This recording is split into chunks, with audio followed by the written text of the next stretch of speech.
स्वागत है आपका फायर एंड इंडिया में।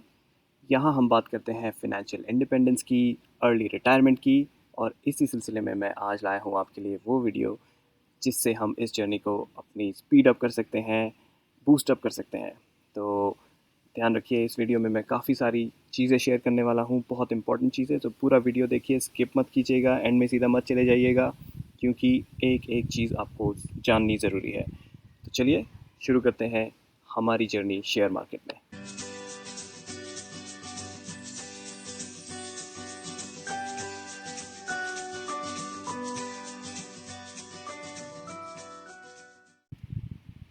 सबसे पहले शेयर मार्केट में जाने से बहुत ज़रूरी है एक बात कि आप मेंटली प्रिपेयर्ड हों, क्योंकि शेयर मार्केट खेल है अप्स एंड डाउन्स का, इमोशंस का। तो अगर आप मेंटली प्रिपेयर्ड नहीं हैं तो आप इसमें लॉन्ग टाइम सर्वाइव नहीं कर पाएंगे। एक बहुत सिंपल सी स्ट्रैटेजी और सिंपल सा फंडा मैं यूज़ करता हूँ शेयर मार्केट को हैंडल करने के लिए, ताकि मैं उसके अप्स एंड डाउन्स आराम से सह सकूँ। वो है, मैं कंपैरिजन करता हूँ फ़िक्स्ड डिपॉज़िट और शेयर मार्केट में। यानी कि अगर मैंने अपना पैसा फ़िक्स्ड डिपॉज़िट में डाला होता, जो कि मैं शेयर मार्केट में डाल रहा हूँ, तो उसमें क्या रिटर्न्स आए होते और शेयर मार्केट में मुझे क्या रिटर्न्स मिले हैं। तो मेरा अब तक का एक्सपीरियंस ये रहा है कि फ़िक्स्ड डिपॉज़िट के कंपैरिजन में शेयर मार्केट में मेरे रिटर्न्स काफ़ी अच्छे रहे हैं। इसलिए मैं अपना पैसा, ऑल्दो मैं फ़िक्स्ड डिपॉज़िट ये नहीं कह रहा हूँ कि फ़िक्स्ड डिपॉज़िट अच्छा नहीं है, फ़िक्स्ड डिपॉज़िट भी ज़रूरी है, मेरे पिछले वीडियो में मैंने ये कहा था, लेकिन शेयर मार्केट भी ज़रूरी है। तो आइए आगे बढ़ते हैं। तो कंपैरिजन करें अगर हम फ़िक्स्ड डिपॉज़िट के इंटरेस्ट रेट्स का, ये डेटा मैंने निकाला है grow.in से, तो आप देखेंगे कि ज़्यादातर बैंक के इंटरेस्ट रेट इतने कम हैं, लाइक 3.3% से स्टार्ट होते हैं और मैक्स 7.75% वो सिर्फ एक ही बैंक दे रहा है। बाकी बैंक 6.75 इसी रेंज में है या इससे कम में है। अब अगर हम कंपेयर करें इसे शेयर मार्केट से, तो मैंने अपने रिटर्न्स यहाँ पे हाईलाइट किए हैं। इस स्ट्रैटेजी को मैंने स्टार्ट किया था जनवरी 2019 में ज़ीरोधा प्लेटफॉर्म पे। ज़ीरोधा एक डीमैट अकाउंट प्लेटफॉर्म है जहाँ पे आप शेयर्स की ट्रेडिंग कर सकते हैं। तो मैंने इनिशियली कुछ अमाउंट इन्वेस्ट किया था और फिर महीने दर महीने उसमें ऐड करता गया। तो करंटली मेरा पोर्टफोलियो, लाइक मैंने इतना अमाउंट ऐड कर दिया है जो कि है 5,20,000, और मेरे आज की डेट में 19 जून 2020 मार्केट वैल्यू है मेरे शेयर्स की 5,87,000, जो कि आता है प्रॉफिट लगभग 67,000, और ये परसेंटेज होती है ऑलमोस्ट 13%। कम लग रहा होगा, लेकिन एक फैक्ट ध्यान रखिए, ये शेयर मार्केट प्रॉफिट है मार्केट क्रैश जो कि अभी रिसेंटली कोविड-19 की वजह से हुआ था। अगर वो नहीं हुआ होता तो मेरा शेयर मार्केट प्रॉफिट आराम से 30+% होता। ये स्ट्रैटेजी मार्केट क्रैश हो, मार्केट करेक्शंस हो, उसमें भी काम करती है और अच्छे से काम करती है। हम इस स्ट्रैटेजी में चाहेंगे कि मार्केट करेक्शंस होते रहें, यानी कि मार्केट में अप्स एंड डाउन्स आते रहें। अब बात करता हूँ कौन सी कॉमन स्ट्रैटेजीज़ हैं जो और ट्रेडर्स यूज़ करते हैं। सबसे पहली है लॉन्ग टर्म इन्वेस्टमेंट, जिसमें कि आपका इन्वेस्टमेंट पीरियड 1 साल से ज़्यादा रहता है। यानी कि अगर आपने आज शेयर खरीदा है तो 1 साल के बाद आप उसे बेचेंगे, उसे कहते हैं लॉन्ग टर्म इन्वेस्टमेंट। कई सारे लोग पैसे शेयर खरीद के रख लेते हैं, फिर कुछ सालों बाद, लाइक 5-10 साल, डिपेंड करता है कितने कितने सालों बाद, कई तो 20-30 सालों तक भी रखते हैं, तो वो होती है लॉन्ग टर्म इन्वेस्टमेंट। सेकंड है शॉर्ट टर्म इन्वेस्टमेंट। तो अगर आपने कोई शेयर खरीदा और 1 साल से कम में बेच दिया, वो कहलाता है शॉर्ट टर्म इन्वेस्टमेंट। इस टाइप की स्ट्रैटेजी में आपको मार्केट को टाइम करना होता है। मतलब कि जब मार्केट डाउन है तब आप शेयर खरीदिए, जब मार्केट अप है तब आप शेयर बेचिए। खाली इतना ही नहीं, उसके अलावा भी आपको काफ़ी सारी रिसर्च करनी पड़ती है। कहीं गलत शेयर खरीद लिया, मार्केट डाउन है तब आपने खरीदा और मार्केट अप है, वो तभी भी डाउन जा रहा है, तो आपको बहुत नुकसान होगा। तीसरी स्ट्रैटेजी है इंट्राडे ट्रेडिंग। इस स्ट्रैटेजी में लोग एक ही दिन में खरीदना और बेचना दोनों काम करते हैं। यानी कि वो होल्ड नहीं करते हैं शेयर को, आज खरीदा आज ही बेचा। बहुत ही रिस्की होती है, प्रॉफिट ज़्यादा होते हैं लेकिन बहुत ज़्यादा रिस्की होती है। मैं इस स्ट्रैटेजी को कभी यूज़ नहीं करता। तो मैं क्या स्ट्रैटेजी यूज़ करता हूँ, उस स्ट्रैटेजी का नाम है स्विंग ट्रेडिंग। रिसेंटली काफ़ी पॉपुलर हुई है ये स्ट्रैटेजी। मैंने अपने गुरुजी श्री महेश चंद्र कौशिक से सीखी थी ये, जिनका यूट्यूब चैनल है, मैं लिंक आपको डिस्क्रिप्शन में प्रोवाइड कराऊंगा। मैंने उनसे काफ़ी कुछ सीखा है, सो उनको थैंक यू कहना चाहूँगा। इस स्ट्रैटेजी में ड्यूरेशन वेरिएबल है, जैसे कि आपने पिछले स्ट्रैटेजीज़ में देखा, 1 साल से कम, 1 साल से ज़्यादा, या फिर एक दिन। लेकिन इस स्ट्रैटेजी में हम मिनिमम कुछ दिन हो सकते हैं, या फिर कुछ हफ्ते हो सकते हैं, या कुछ महीने हो सकते हैं, और अगर बहुत ज़्यादा मार्केट क्रैश हुआ तो 1 साल के लगभग भी हो सकता है। लेकिन यूजुअली आपकी holding period with in a month रहती है, उसमें आप खरीद भी लेते हैं और प्रॉफिट बुक कर लेते हैं बेचने के बाद। तो अब और जानते हैं कि शेयर मार्केट स्ट्रैटेजी मैंने चूज़ क्यों की। तो सबसे पहले लॉन्ग टर्म इन्वेस्टमेंट की डाउनसाइड की बात करूँ तो उसमें अगर मार्केट क्रैश हो या मार्केट करेक्शन हो तो हमारी इन्वेस्टमेंट का काफ़ी वैल्यू कम हो जाती है। फॉर एग्ज़ाम्पल मैंने एक शेयर ख़रीदा पिछले 5 साल पहले रिलायंस का, से वो 1500 का था। फिर उसके बाद रिलायंस ग्रो करने लगा, 5 साल में अच्छा खासा ग्रो कर गया, से 40% ग्रो कर गया। लेकिन कोविड की वजह से या किसी और कारण की वजह से मार्केट क्रैश होता है या बहुत बड़ा करेक्शन आता है, मेरी मार्केट वैल्यू उन शेयर्स की उतनी ही हो जाएगी, या हो सकता है उससे नीचे हो जाए, या फिर मार्जिनली थोड़ा सा प्रॉफिट हो। तो वहाँ पे मेरा काफ़ी नुकसान होता है लॉन्ग टर्म में। तो मेरे को कोई और जितने समय मेरा पीरियड शेयर मार्केट में है उसमें मेरे को ज़्यादा कोई बेनिफिट्स भी नहीं मिलते। तो इसलिए मुझे लॉन्ग टर्म पसंद नहीं। शॉर्ट टर्म का डाउन साइड ये है कि हमें मार्केट की टाइमिंग करनी पड़ती है, यानी कि कब एंट्री करें कब एग्ज़िट करें। काफ़ी रिसर्च लगती है उसमें, और काफ़ी हर बार हमारा गैस सही भी नहीं होता है, गैस कह लीजिए, या फिर हमारी रिसर्च सही भी नहीं होती है। तो इसलिए मुझे वो स्ट्रैटेजी भी पसंद नहीं है। अब मैं म्यूचुअल फ़ंड को भी यहाँ इंक्लूड करना चाहूँगा, because ultimately equity mutual funds share market में ही इन्वेस्ट करते हैं। तो अगर हम म्यूचुअल फंड सिप की बात करें, उसका मेथड बहुत अच्छा है कि वो एवरेजिंग करते हैं, लेकिन जिस तरह से वो एवरेजिंग करते हैं वो उस तरह का एवरेजिंग नहीं है जिससे हमें मैक्सिमम बेनिफिट मिले। आज आपने सिप स्टार्ट करी तो ठीक आज की डेट अगले महीने में आपकी नेक्स्ट सिप खरीद ली जाएगी, मतलब नेक्स्ट इन्वेस्टमेंट कर दिया जाएगा, चाहे मार्केट अप हो चाहे डाउन हो। तो ऐसे सोचिए, एग्जांपल के लिए आपने 5 साल पहले सिप स्टार्ट किया था, आपका एग्जांपल रिलायंस में आपका पोर्टफोलियो धीरे धीरे ग्रो हुआ, और सडनली फिर कोविड का क्रैश हो जाता है। और हो सकता है आपने प्लानिंग की हो कि इस साल मैं निकालना चाहता था पैसे, लेकिन क्रैश की वजह से सारा मार्केट डाउन, आपके पोर्टफोलियो की वैल्यू डाउन। तो उस वजह से मुझे म्यूचुअल फंड की स्ट्रैटेजी भी नहीं पसंद है।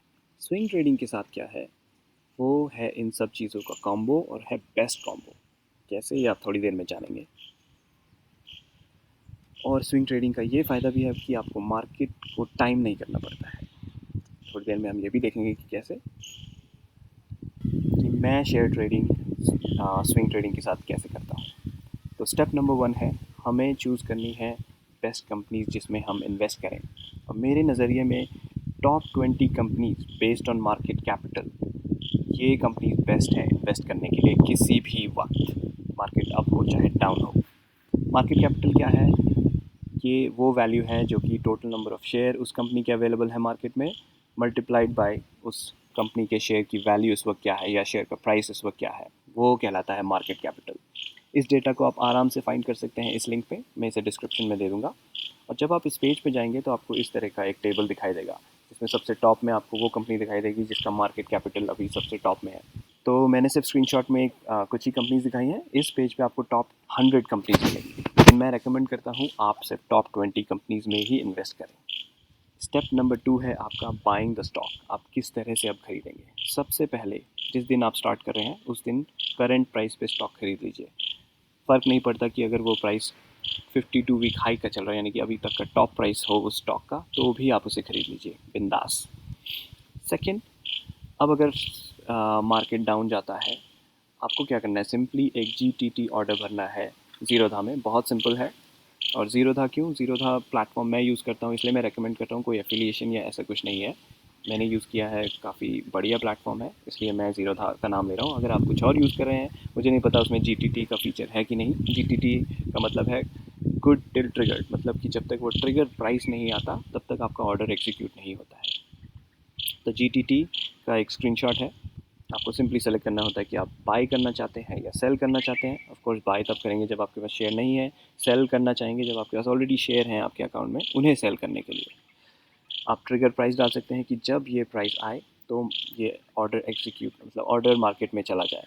और कितनी क्वांटिटी आपको खरीदनी है, मतलब नंबर ऑफ़ शेयर्स, और किस प्राइस तक आप इसे अलाउ करेंगे। मतलब अगर मैंने ट्रिगर प्राइस डाला है 1517 और प्राइस में डाला है 1518, मतलब जैसे ही 1517 का प्राइस आएगा ये मार्केट में ऑर्डर चला जाएगा और 1518 तक एग्जीक्यूट हो जाएगा।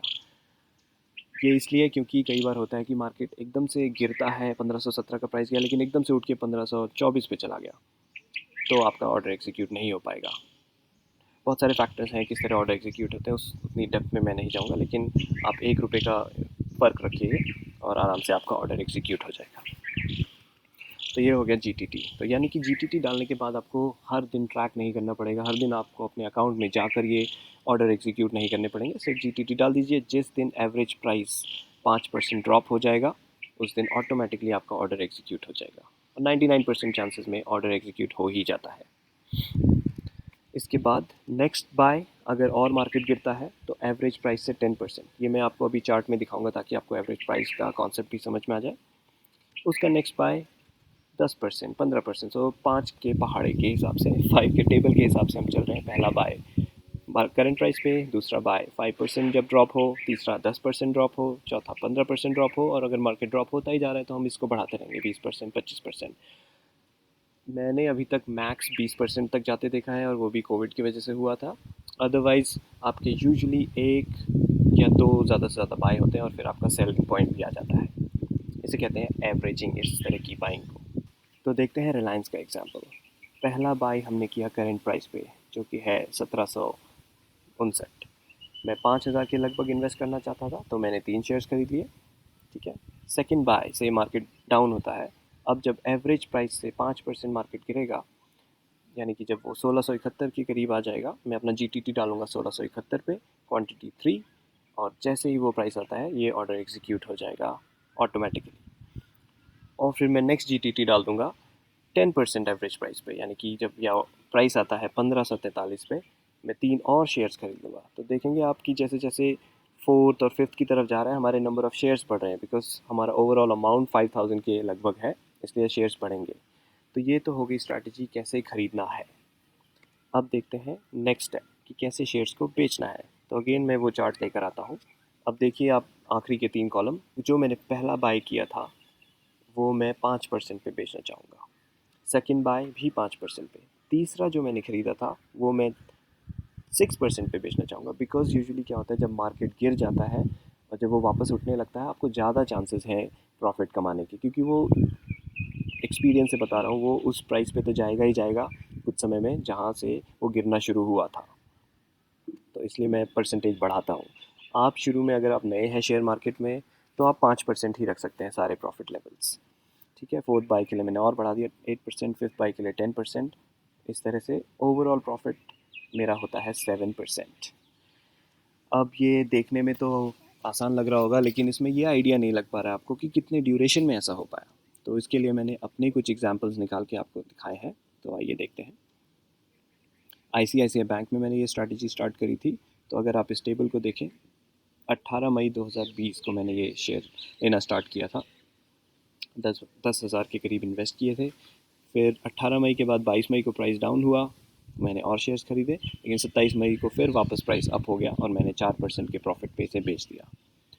फिर उसके बाद 3 जून को मैंने फिर से ख़रीदा, 11 जून को फिर से ख़रीदा, और फिर 19 जून को प्राइस अप हुआ, मैंने 5.5% के प्रॉफिट पे फिर बेच दिया। So with in a months time I got 6.87%। And अगर आप टोटल अमाउंट इन्वेस्टेड के ऊपर देखें, मैंने ये लिखा हुआ है कि मैक्सिमम मैंने कितना इन्वेस्ट किया। तो 19,852 मैक्सिमम इन्वेस्ट किया, मेरा प्रॉफिट था 1363, तो उसके हिसाब से लगभग 7% का प्रॉफिट। और हाँ, ये येलो रोज़ हैं परचेज़ की और ग्रीन रोज़ हैं सेलिंग की।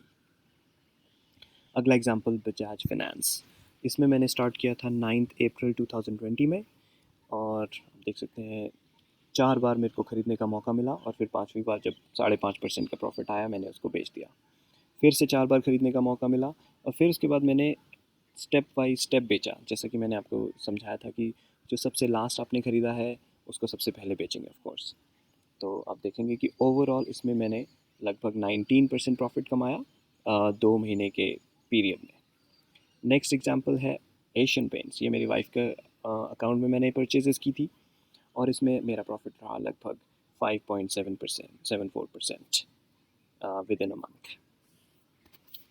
तो दोस्तों, इसीलिए मुझे ये स्ट्रैटेजी बहुत पसंद है, क्योंकि जब मार्केट डाउन जाता है तो हमारे पास परचेजिंग की अपॉर्चुनिटी आ जाती है, और जब मार्केट अप जाता है तो हमारे पास सेलिंग की अपॉर्चुनिटी आ जाती है। और जैसा कि मैंने जीटीटी के बारे में बताया, आप ख़रीदने के लिए यूज़ कर सकते हैं, आप उसे बेचने के लिए भी यूज़ कर सकते हैं। तो जीटीटी सेल लगाइए, ऑटोमेटिकली जब आपका ट्रिगर डिज़ायर्ड प्राइस आएगा और आपका ऑर्डर ट्रिगर होकर एग्जीक्यूट हो जाएगा। अपने पोर्टफोलियो को ऑल्दो आप ज़ीरोधा के अंदर ट्रैक कर सकते हैं, लेकिन उसमें लॉगिन करने के लिए रोज़ पासवर्ड डालना वगैरह करना पड़ता है। तो मैं पर्सनली याहू फिनेंस को यूज़ करता हूँ अपना पोर्टफोलियो ट्रैक करने के लिए। तो मैंने अलग अलग स्ट्रैटेजीज़ यूज़ करी हैं, देखेंगे आप पोर्टफोलियो नेम में काफ़ी सारे नाम हैं। ETFs में भी मैं इन्वेस्ट करता हूँ, उसके बारे में मैं अलग से वीडियो बनाऊँगा। लेकिन अगर आप इंटरेस्टेड हैं इस तरह करने के लिए, क्योंकि आप फिर एक ऐप इंस्टॉल कर सकते हैं याहू फिनेंस की अपने मोबाइल में, और कभी भी अपना पोर्टफोलियो देख सकते हैं उस दिन कितना गेन हुआ या लॉस हुआ, और फिर उसके हिसाब से ख़रीदना बेचना कर सकते हैं। कुछ और फाइनल वर्ड्स आपके साथ शेयर करना चाहूँगा। Stick to the strategy. इस स्ट्रैटेजी को डिसिप्लिन के साथ फॉलो कीजिए।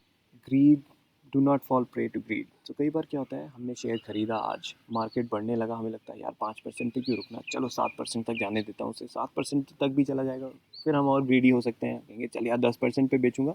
इस तरह आपको नहीं करना है। कई बार क्या होता है, आपको दिख रहा है मार्केट ऊपर जा रहा है, अचानक अगले दिन वो फॉल होना शुरू हो जाएगा, फिर आपको ये एहसास होगा कि यार काश मैंने बेच दिया होता।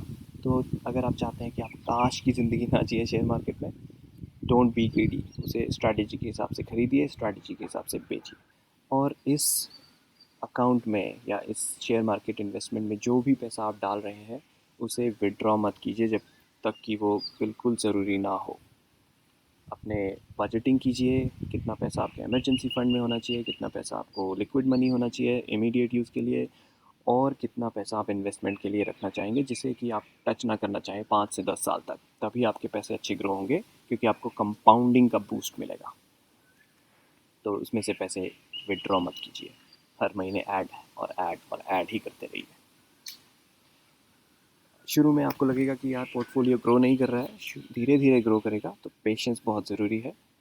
हर महीने जमा करते रहिए पैसे, उन्हें इन्वेस्ट करते रहिए, और जो प्रॉफिट होता है उसको भी विड्रॉ मत कीजिए, उसे भी री इन्वेस्ट कीजिए। तभी आप देखेंगे कि कंपाउंडिंग का इफेक्ट आ रहा है और आपका फिर पोर्टफोलियो धीरे धीरे तेज़ी से बढ़ने लगेगा। अगर आपको कोई एक्स्ट्रा इनकम मिलती है, लाइक कोई बोनस या फिर अवार्ड मनी या फिर ऐसी कोई चीज़ जो कि सैलरी के परे है या आपकी रेगुलर इनकम है उसके परे है, एक्स्ट्रा है, before you plan to spend it, plan to invest it.